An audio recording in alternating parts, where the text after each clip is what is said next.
Mesdames, Messieurs, peuple congolais, être citoyen, c'est être informé.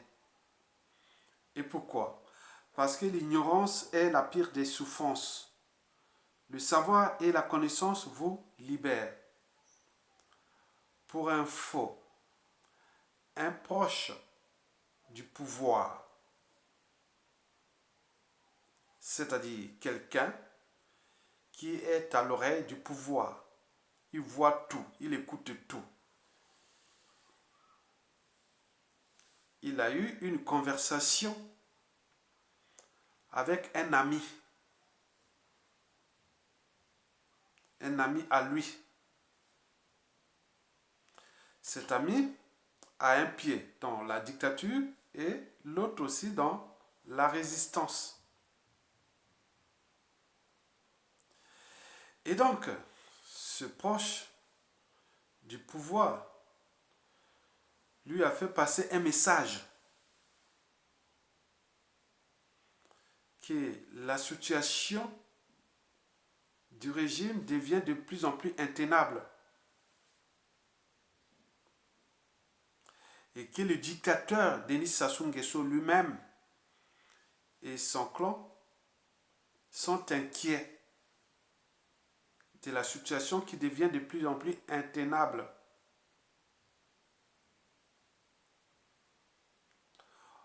On a tout essayé en arrêtant Jean-Marie Michel Mokoko. Le ciel n'est pas tombé. On a tout essayé en éliminant Guy Brice Parfait Kolela. Le ciel n'est pas tombé. Mais il me semble que il y a quelque chose qui peut arriver à tout instant et faire tomber le ciel dans ce pays. Et donc l'ami a demandé c'est quoi cette affaire. Je vous rappelle que c'est un ami qui est l'ami du clan. Et le clan a parlé à cet ami et cet ami a des réseaux de l'ombre. Il en a parlé aussi. Donc il parle là-bas entre eux et lui il va parler à un autre du réseau et celui-là nous transmet cette information-là. Donc, la pression sociale, que ce soit les arriérés des salaires, de pensions, autres, pour tout le monde, ça, ils ne s'y inquiétaient pas. Mais qu'est-ce qui les inquiète maintenant? C'est que la situation devient intenable. Et deux, le nombre élevé de victimes sociales qui ne cessent d'augmenter, et notamment dans la partie nord, qu'ils soient civils ou militaires. Il y a beaucoup de nordistes en activité ou à la retraite qui n'ont plus ni salaire ni pension. Et le nombre là ne cesse d'augmenter. Donc, ça risque de fausser la stratégie géopolitique de Denis Sassou Nguesso, l'art de diviser pour régner. C'est-à-dire lui compter sur le nord. Quand ses victimes au sud râlaient ou glandaient, qu'est-ce que ça pouvait faire? Maintenant là, c'est dans le nord. Il a parlé des retraités militaires. Beaucoup sont dans la merde. Les officiers, soldats et tout, dans la merde. Or, la plupart de ces officiers ont été à un moment ou l'autre au commandement. Au commandement et à l'encadrement dans nos troupes. Donc la situation devient incontrôlable, risque d'être incontrôlable, le risque de coup d'État est élevé. Donc Sassou Nguesso est en train de mettre tous les moyens de renseignement de tous ces officiers à l'arrêter, tout le monde. Mais le nombre continue à augmenter. Donc à un moment donné, la coupe sera pleine. Donc c'est l'inquiétude est là. C'est que la situation économique et financière ne va pas s'arranger. Il dit qu'ils écoutent ce que les médias réseaux sociaux disent, ce que nous disons ici, ils écoutent là-bas. Ils voient aussi les indicateurs économie, macroéconomie, ça bien qu'ils sont aux abois. Ils ont tenu, ils ont maîtrisé ce peuple-là par la violence, la terreur, la barbarie. Mais jusqu'à combien de temps encore? Mais là, la situation qui est en train le bouillon, qui est en train de monter, c'est celui des gens du Nord. Ce n'est plus les gens hauts, parce que tous ces gens-là qui sont dans la merde, qui sont des hauts cadres nordistes et hauts cadres civils et militaires nordistes, qui beaucoup sont partis à l'arrêté, sont dans la merde. Ok, ces gens-là ont été à un moment ou l'autre au sein de l'encadrement des systèmes militaires congolais. Donc le risque est entre les retraités qui sont en activité en fonction des liens interculturels au nord et des relations familiales et autres. Donc c'est une bombe à retardement. Donc Sassou s'inquiète maintenant de là. Que c'est là où ça risque de capoter. Parce qu'il n'arrive plus à satisfaire ces nordistes-là. Et que si les nordistes-là tournent le dos à lui, il est fini. Ni la France, ni la Chine, ni les grandes puissances ne viendront pas l'aider dans ce pays. Donc, vous voyez la situation qui est inquiète. Et comme ils ont fait le mal à tout le monde, ils voient que ça risque de se répéter, ça risque de se tourner très très mal. D'où l'inquiétude. Donc, je répète, par rapport à ce que l'ami a dit, il s'agit d'une interprétation de ce qu'ils ont dit entre eux, mais lui dit que l'inquiétude est maintenant sur la situation sociale qui concerne la partie nord du pays, et notamment au sein des anciens soldats et officiers militaires. Beaucoup sont en train de perdre leur vie à cause de la souffrance ou à cause de beaucoup de choses. Donc, il risque d'arriver quelque chose. Vous avez tout compris. Mesdames, Messieurs, peuple congolais. Enfin, pour terminer, pourquoi sommes-nous collectivement dans l'inertie ou dans l'impuissance face à nos souffrances? Les souffrances là sont connues. Les prisonniers politiques, on n'a pas pris notre responsabilité pour les libérer. L'injustice qui règne en maître, le manque de soins, les hôpitaux sont devenus des mouroirs, les gens meurent de faim, ils n'ont pas d'eau potable, alors que le deuxième fleuve le plus puissant du monde, après l'Amazone, c'est le fleuve Congo, qui passe à 5 mètres de la ville de Brazzaville. Nous sommes dans le bassin du Congo, l'Amazonie de l'Afrique, le premier réseau hydrographique du continent. Mais il n'y a pas d'eau potable dans les villes du Congo. Sans électricité, nous avons les plus grandes rivières au potentiel énergétique sans borne. Nous serons les premiers à produire l'électricité, à fournir l'électricité dans toute l'Afrique. L'électricité déjà hydroélectrique. Rien. On est sans cadre de vie digne. Des villes poubelles, des bouillons de culture pathogènes. On est sans liberté, ni pouvoir d'achat. Les retraités, fonctionnaires, sont déjà presque à 8 mois.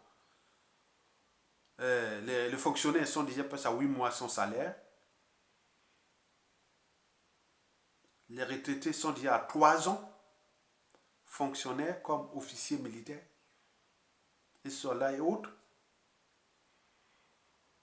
N'oublions pas que l'éducation est descendue au plus bas d'Afrique, alors qu'avant Sassou Nguesso, nous étions au top 5 des meilleurs pays où le niveau d'alphabétisation, d'éducation, d'enseignement supérieur, tout était le plus élevé. Donc, en 40 ans, il a tout tiré vers le bas. Il a détruit. Donc, le pays est devenu un pays d'ignorants,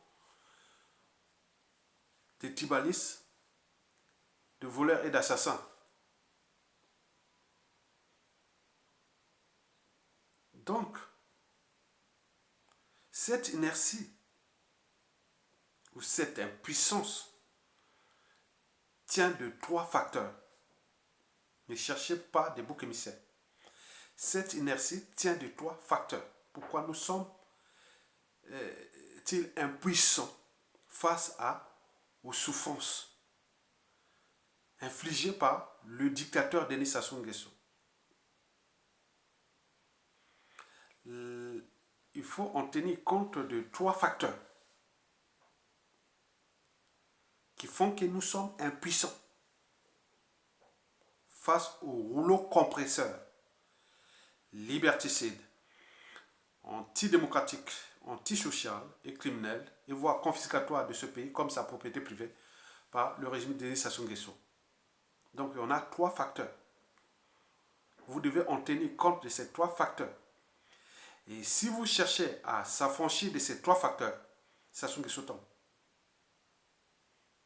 Le premier facteur est le facteur division. Historiquement, depuis bien des années, on ne cesse de nous diviser nous-mêmes. Ceux qui cherchent à additionner et multiplier les talents, les bonnes volontés, ils sont confrontés à ceux qui cherchent toujours à diviser et soustraire. Ils sont dans les amalgames, le négationnisme, le tribalisme inconscient et autres. À un moment donné, on est comme dans une ruche, il faut fuir. Tu entends là, tu viens par exemple, moi j'essaie un peu de recoller les morceaux.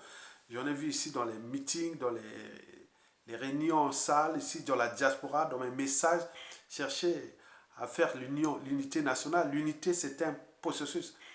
C'est comme dans les épreuves. Hein. Il faut surmonter les épreuves.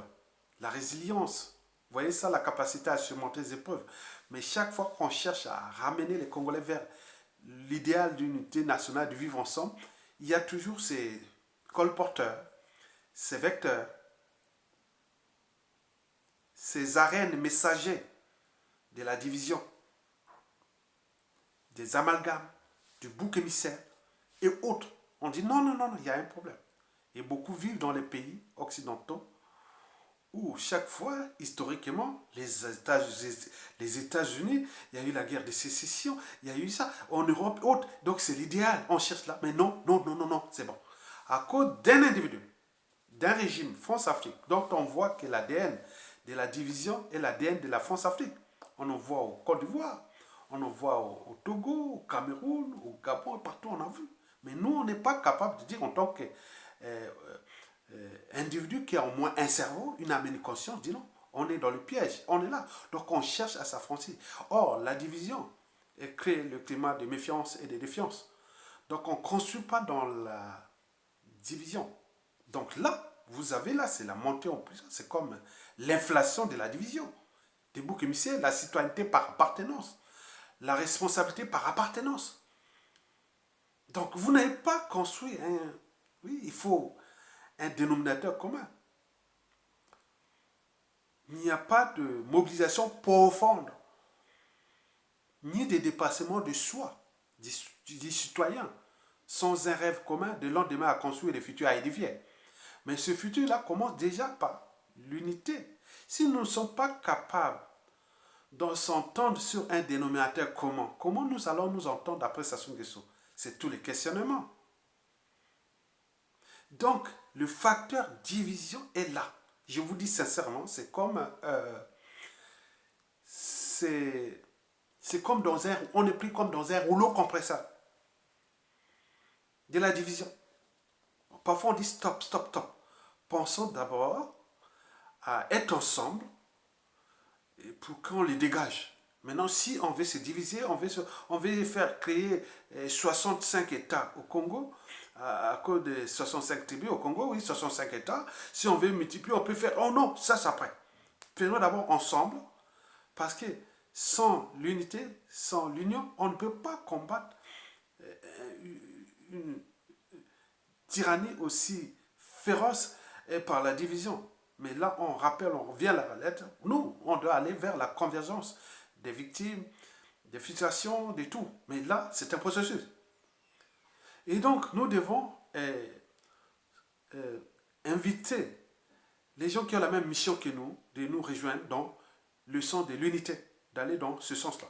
Tout ce qui viendra après, ça après. La scission, le fédéralisme et autres, on ne veut pas vendre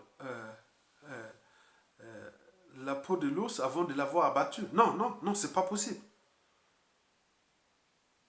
On ne met pas la charrue avant les bœufs. Non, c'est pas possible. Donc en ce moment, donc, vous devez aller dans ce sens-là. Mais là, au vu de la situation qui devient problématique pour tout le monde, là, la division est reine, là. Aller dans les médias, réseaux sociaux, réseaux humains et autres. Donc à un moment donné, on n'est plus comme dans une machine à laver. Vous avez tout compris. Ça, ce facteur-là, et pour ce facteur-là, Sassou Nguesso il compte sur ce facteur. Parce que plus les Congolais sont divisés et autres, plus ça l'arrange. Ça, il n'y a pas de problème. Mais il arrivera à un moment donné, comme je vous l'ai dit, l'information qui est là, donc ceux qui sont en train de réfléchir, il arrivera que certains prendront leurs responsabilités au niveau militaire et autres. Ils vont se trouver avec des gardes du nord au sud, est, ouest, ils vont fermer leur régime. Hein. On va venir, ah oui, c'est les nord. Non, non, ils sont ensemble. Ils sont du nord au sud, est, ouest, ils sont là. Donc ces gens-là sont comme ça. Donc, moi, je suis là pour vous donner, en tant qu'intellectuel, en toute honnêteté intellectuelle, en ma liberté de conscience, je dis que le facteur, l'un des facteurs déterminants ou aggravants, c'est la division. Et là, nous, on est vraiment là dans le piège. Mesdames, Messieurs, peuple congolais. Le deuxième facteur, c'est le facteur post-97-2000 à peu près. Vous savez ce qui s'est passé pendant le coup d'État sanglant Force Afrique de 1997 et avec toutes ces opérations de Mouebara et autres qui ont occasionné plus de 400 000 morts. Il y a des gens au niveau de leur conscience, ou même subconscient, ou même de leur conscience.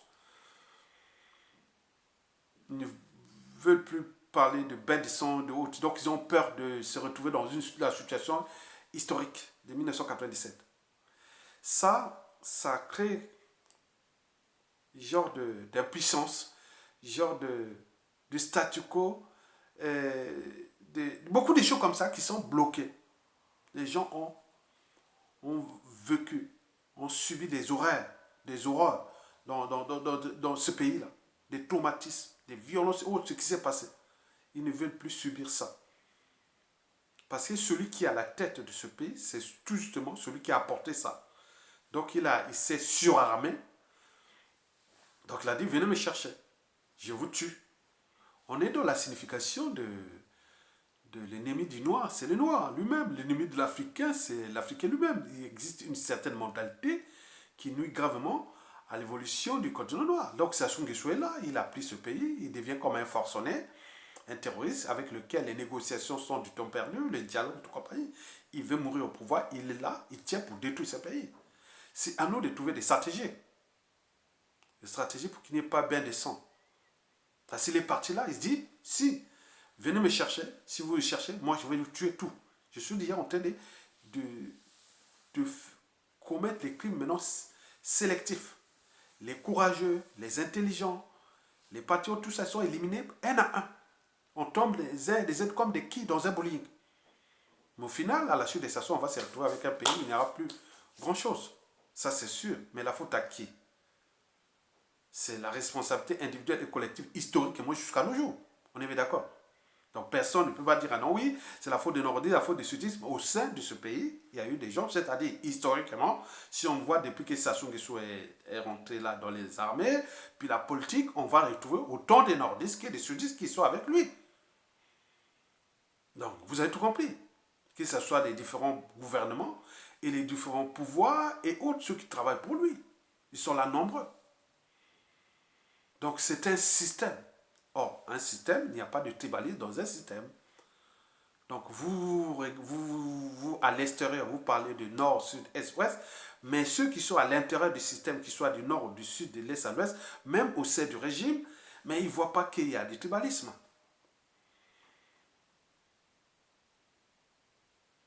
Vous avez tout compris? Très bien. Donc, ce facteur du passif de 1997 à 2000 et ses impacts jusqu'à nos jours influent beaucoup sur le comportement responsable des Congolais, où ils sont trop traumatisés, ils sont terrorisés et autres. Vous avez tout compris. Puisque depuis, il n'a cessé d'ajouter des crimes aux crimes. Donc, comme les crimes deviennent sa modalité de gouvernance, donc on voit bien que le troisième facteur. Le troisième facteur, c'est celui surtout de la terreur. On avait demandé aux Allemands, à la fin de la Seconde Guerre mondiale, comment un peuple aussi instruit, courageux, intelligent, a pu laisser faire ce que Adolf Hitler, le nazisme, le socialisme, le social, comment on appelle, les national-socialistes d'Adolf Hitler a pu faire en Allemagne, allant jusqu'à la solution finale, l'extermination des Juifs. L'agression dans toute l'Europe, les crimes et autres. Donc on l'a dit, on est arrivé à la conclusion suivante.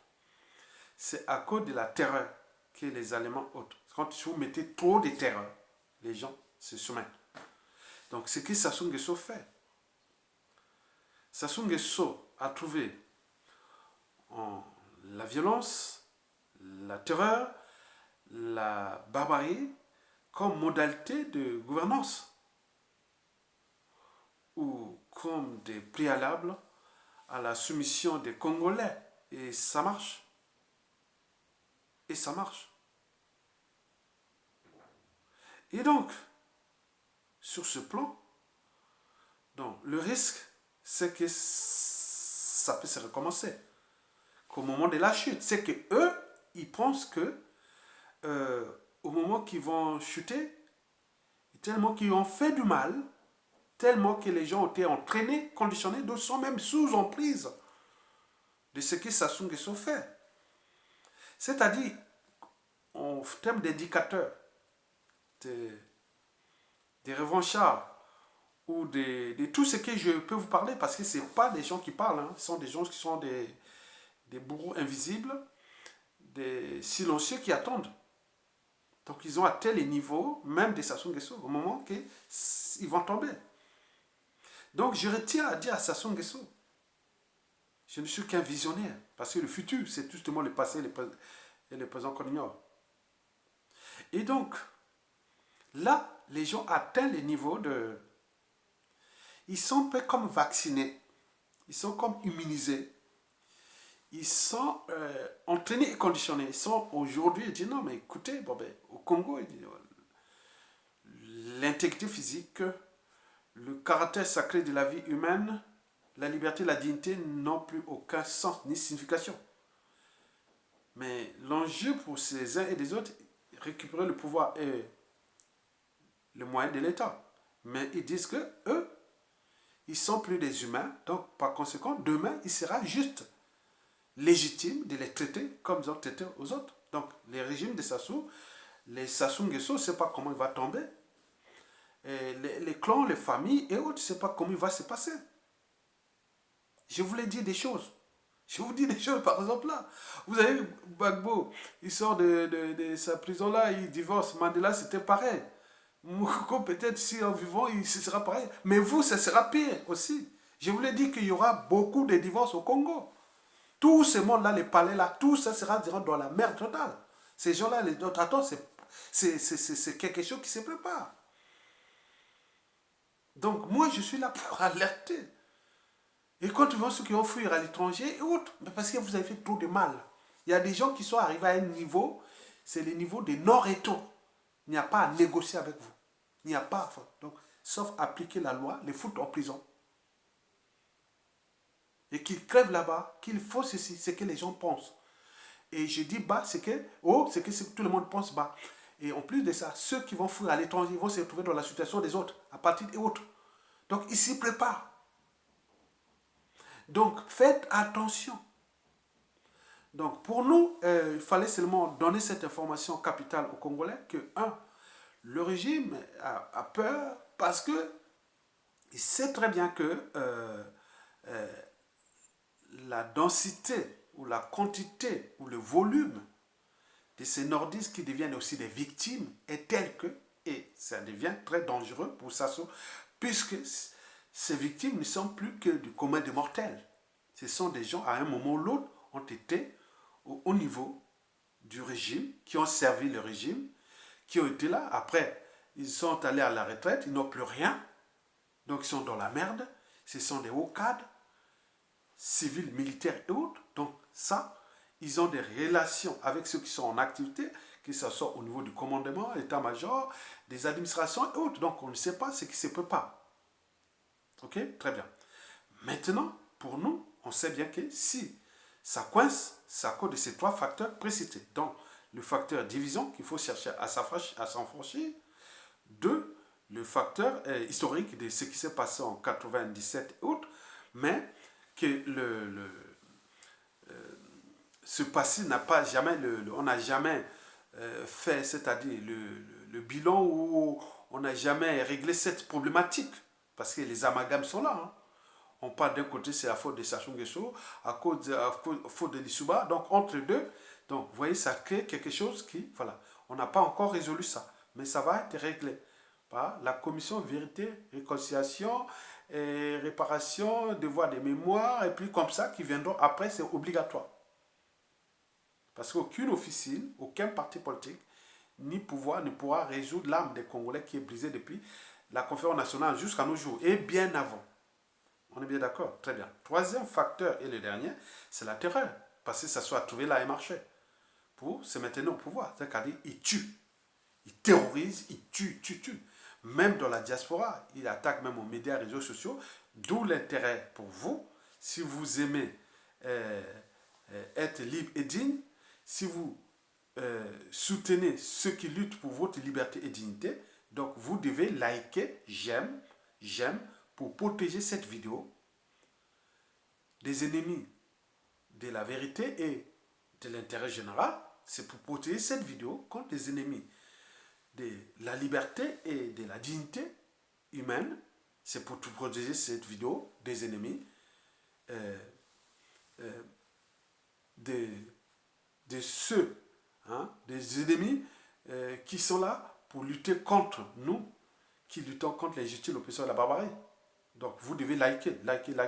Donc voilà le message d'aujourd'hui que j'ai compté à vous le transmettre. Donc faites votre devoir de les liker et de la partager. Parce que plus nous serons nombreux, plus les Congolais seront informés, plus nous le serons. Donc voilà la situation actuelle. Donc nous allons suivre ce monsieur. Donc il fait un bon boulot de l'ombre. Donc nous venons d'avoir cette trouvaille-là. Donc Sassou est inquiet du nombre de ces nordistes cadres qui sont à la retraite et beaucoup sont en train de mourir et donc beaucoup ont des liens encore dans les armées, dans les plus comme ça, donc ça risque à un moment donné, bon, donc la situation là est quand ça va se tourner très très mal et donc là il a peur de ça, donc beaucoup sont maintenant inquiets. Ils savent bien qu'ils sont pris dans le piège, ils ne peuvent plus s'en sortir. Donc pour eux, ils sont sortis, c'est soit acheter la conscience, ils n'ont plus d'argent, soit continuer la terreur. Et jusqu'à combien de temps encore? Donc pour nous, l'enjeu est de mettre tous les moyens individuels et collective d'informer les Congolais, de devenir des citoyens. La responsabilité individuelle. La citoyenneté individuelle. Vous êtes citoyen individuellement. Vous êtes responsable individuellement. Ce n'est pas les collectifs. Non, non. Donc si vous commencez déjà là, on dit qu'on va se lutter. Parce que, vous voyez, on a arrêté au commissariat, ça, le ciel n'est pas tombé. Puisqu'il y a eu les problèmes de citoyenneté et de responsabilité par appartenance. On a laissé passer une chance. On a arrêté Jean-Marie Michel Mokoko. Et vous avez vu, rien du tout, on a assassiné Guy Brice Parfait Kolela. On dit, on a les Larry. Non, c'est un problème national. Donc demain, les Boshi aussi, s'il y a un tordu, un malade mental comme Sassou Nguesso va s'attaquer au clan Sassou Nguesso ou à la Omboshi et autres, il y aura la réaction, sera pour moi et d'autres, sera pareil. Mais eux, ils ne savent pas ça. Ils sont dans leur monde. Donc, lutter et partager ces informations, et il faut nourrir les débats sur les 3 facteurs-là. Division, fait historique 97 à 2000, et puis la terreur qui règne. Donc, nous cherchons à s'affranchir de ça. Donc, trouver là, c'est les nœuds. Si on les ces nœuds-là, on est ensemble et ils dégagent. Mesdames et messieurs, peuple congolais, je vous remercie et à bientôt.